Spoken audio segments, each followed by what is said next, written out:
Скрытая функция BMW, про которую мало кто знает. Всем привет, приветствую на канале. Сегодня мне написал один из подписчиков, что не может открыть лючок бензобака, поскольку сломался электрозамок лючка бензобака и нет возможности открыть сам лючок для того, чтобы заправить машину. Сейчас мы рассмотрим еще один вариант, как можно открыть лючок бензобака в том случае, если сломался электрозамок. В багажном отделении нам нужно открыть правую облицовочную панель и найти там вот такой тросик зеленого цвета. Если его сразу не видно, посмотрите за обшивкой. Достаточно часто бывает так, что во время сборки и разборки тросик может уйти туда под обшивку и его не видно с первого взгляда. Для того, чтобы нам открыть лючок бензобака, нужно потянуть его на себя и тем самым мы открываем лючок бензобака. В предыдущем видео, в котором я задавал вопрос, какое масло стоит заливать в двигатель BMW, уже насобиралось достаточно много ваших ответов.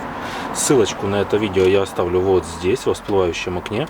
Кто не успел еще написать масло, которое он заливает в мотор, допишите, пожалуйста. Когда под этим видео насобирается достаточное количество комментариев, мы подведем итоги и узнаем, какое масло самое оптимальное и качественное для наших автомобилей. Не забывайте перейти по ссылочке и оставить комментарий. Надеюсь, данное видео будет полезным. Подписывайтесь на канал. До встречи на канале.